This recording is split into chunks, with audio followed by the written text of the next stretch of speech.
Now, why don't we get into the Love is Blind story, right? So you guys, you watched that season of Love is Blind, right? The one where Tyler and Ashley got married and just how everybody was just like, no, don't do it. Like, he's terrible. He lied. He hid these kids from you and everything like that, right? Well, they got married nonetheless because unfortunately, Ashley is the type of girl that is desperate to be married, right? Give me 1 second. Just rendezvous.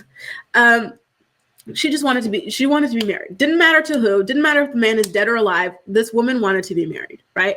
And so even though she found out before they got married, unfortunately it was after the engagement, but fortunately it was before the wedding, she found out that this man had hid children from her, and she still decided to go ahead and marry him.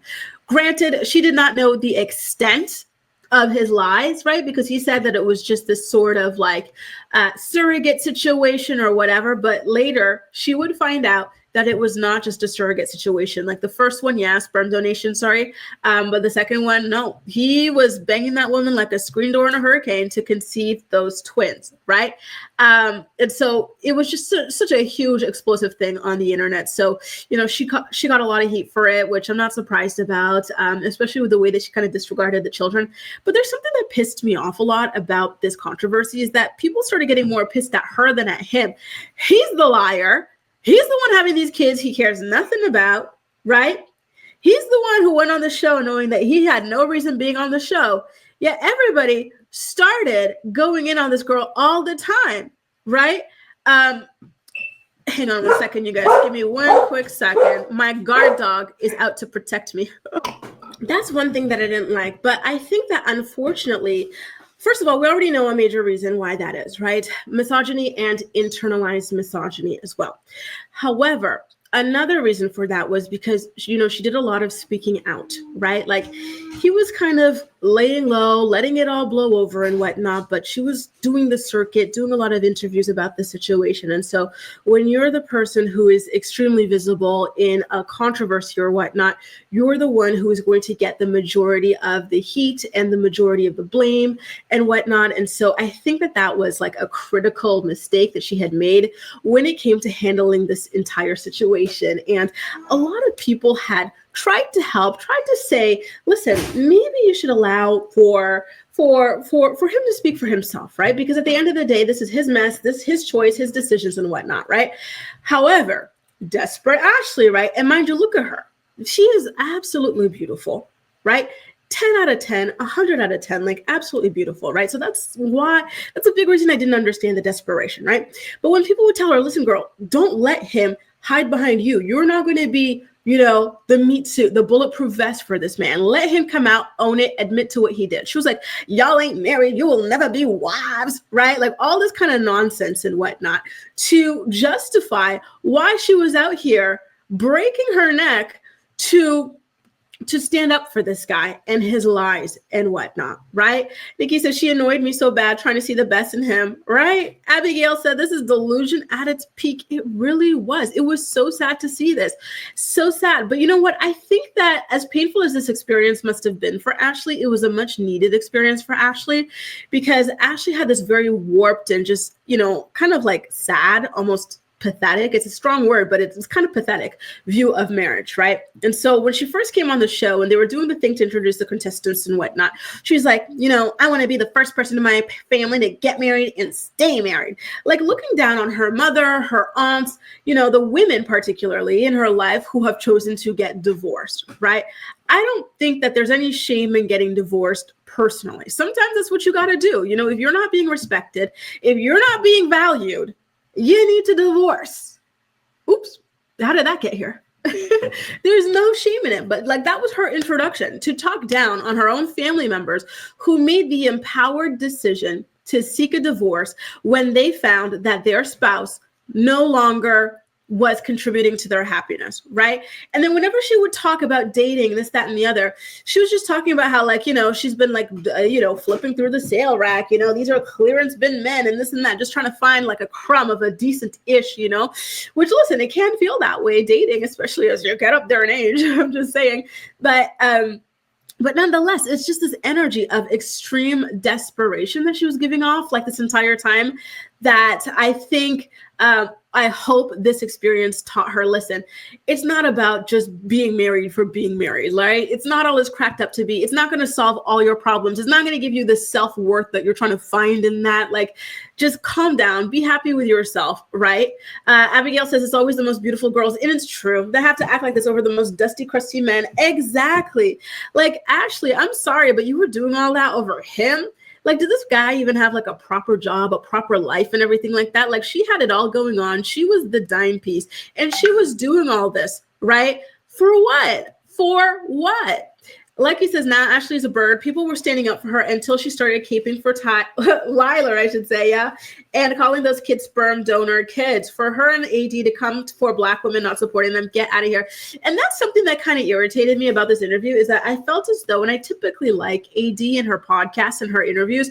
However, for this particular episode, I felt as though she was not prepared. I felt as though she mainly came here to suck up to Ashley. Give me a second, y'all. Let me clear out my notes.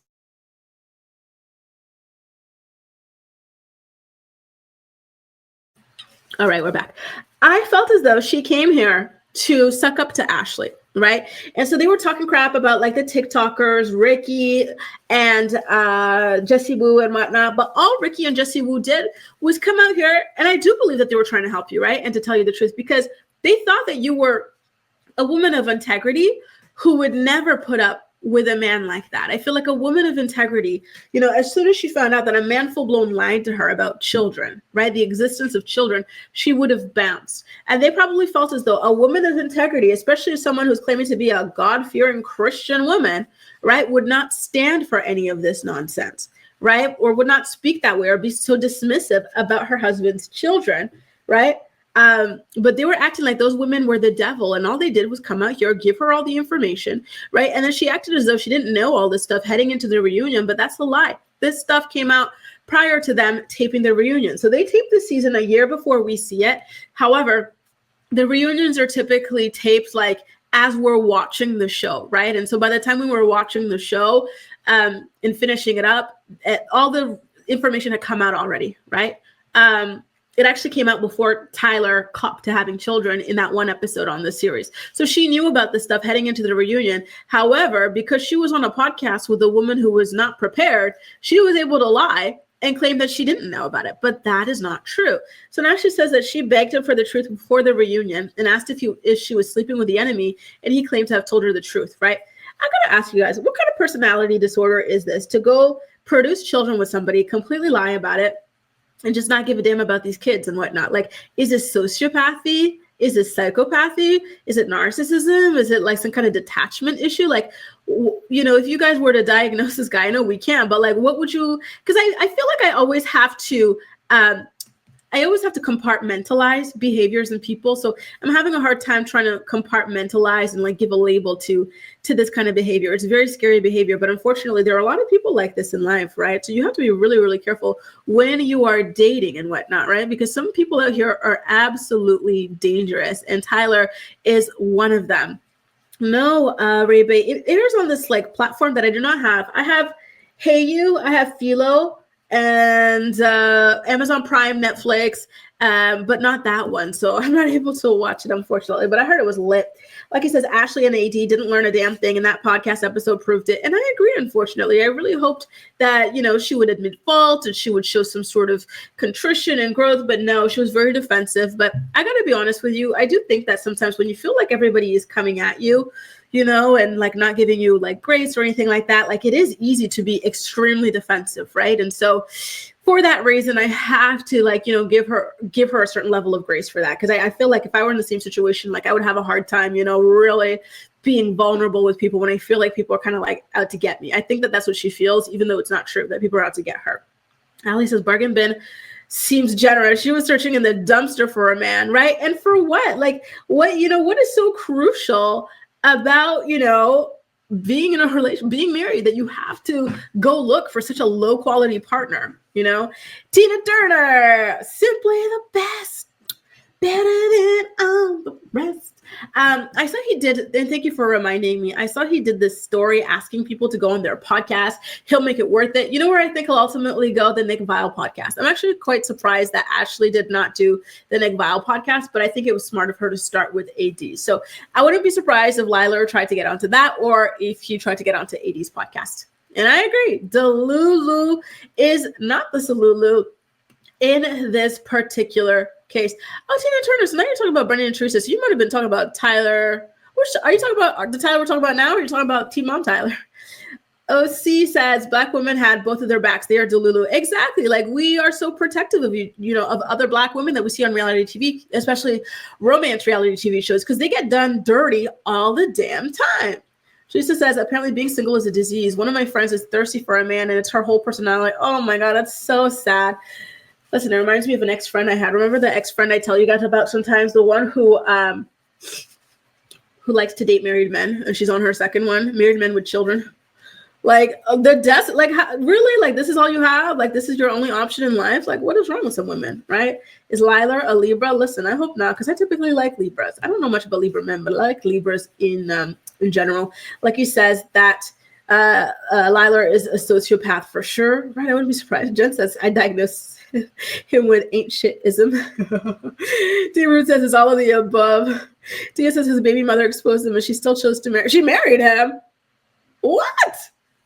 That's crazy. That's absolutely crazy. Listen, I wish I could watch it, but I pay for so many streaming services. I can't keep up anymore. Is that Paramount Plus, or Peacock, or something like that? Like, I don't know why they keep splitting these things.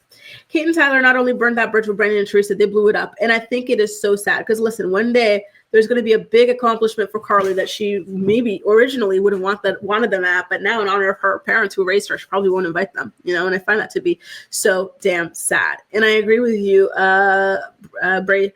Netflix dropped the ball. They keep putting these women in very dangerous situations. Women have been suing them over these men that they've been paired with, right? Remember there's a guy who was like Violent Carter or something like that, who was engaged to Renee. Then in Argentina, this guy was accused of beating up his wife. Then in Brazil, there was a guy who allegedly assaulted his wife in her sleep. And then even in the US, there's just been so many just terrible, terrible, terrible stories. There was another assault lawsuit in Love is Blind US as well, right?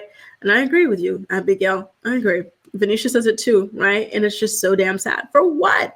For what? Having a good one is great, but damn, when it's bad, it's awful. It's not worth being obsessed over, right? It's celibacy summer. STD rates in the States are skyrocketing. Listen, I'm all for it, y'all. All this stuff is just so overrated. Just saying. Is there any, there was something interesting that Ashley had released information-wise here, was that she blindsided Tyler with the divorce. She said, oh, you blindsided me with the knowledge of your children and you conceiving these children naturally. I'm going to blindside you with the damn divorce. And he never even bothered to text her, call her, or anything when he found out from social media about the divorce. And I'm like, listen, I'm glad that she was able to do that. And then there was something about the twins that he said were also surrogate babies. They have his last name. And so he said that he didn't even know that, but she went through his computer and she found that he had signed off on it. He was fully aware, he just lies. And so something that made me kind of sad for her was when she talked about all the hate she was receiving, keeping her up for months. She was stressing, right? And, that feels like it's a very, very sad and difficult thing to go through. But again, people told you, stop being this man's spokesperson. Do not marry this man. Do not defend this man. I made a whole video with one of my lawyer friends here on YouTube. Her name is Stephanie. She's allegedly Stephanie now, but it used to be Wine and Chill, right? And we made a whole video outlining a legal strategy that Ashley could have used to get some a huge payout from Netflix. She had one of the best cases for getting a hell of a lot of money out of Netflix, maybe even in the millions, y'all, right? The way that these pictures existed on the internet, and people were supposed to be vetting these contestants, right? Pictures existed on the internet of this man having children, playing dad, this, that, and the other, and they did nothing. They let him on the show. She could have sued them and gotten an annulment. This would have been the first ever Love is Blind annulment, right? But, she was so desperate to have a man, any man, a bum man, right? A deadbeat man, that she decided to double down. And then she was sitting out there on the reunion stage talking about, who do you think would know more about this? Me, who's in the situation, or you from your couch? Well, girl, now here you are backtracking on AD's podcast, admitting that the people on the couch knew more about your marriage and your relationship and your man than you did, right? You know, she'd say things like, you know, if you're not married, you don't know that. Girl, you were married for a whole, 30 seconds. Like, shut up. You know, she's one of those ladies who just wants to be married so they can flaunt their bum ass husband over single women, right? Meanwhile, they're miserable at home. They don't know who this man is. And in, the cases of other people, the man freaking hates them and is torturing them and is humiliating them publicly, right? And speaking of that, last thing I want to say here before we move on, but when AD asked her, like, what she misses most about married life, listen to what this bird said. She was like, I miss being part of the secret wives club. There are like some things there that I don't understand now. I won't understand anymore now that I'm like not married. Like, I felt like I got more respect at work and stuff because I was married. Girl, stop. I don't think you got a lot of respect because people were watching this, the show and seeing, the trash that you had married. Right. So I don't imagine that people were respecting. I think people were like, oh, my God, how desperate could such a beautiful girl be, to marry this guy who abandoned his children, who lied about his children on television and everything. Like, that is crazy. Right. Absolutely crazy. Like, what respect, and you were married a whole 200 days. What do you mean there are some things that you understood now as what? Anyway, these people that just put this stuff on such a high pedestal, the secondhand embarrassment I get for her when she speaks about this stuff.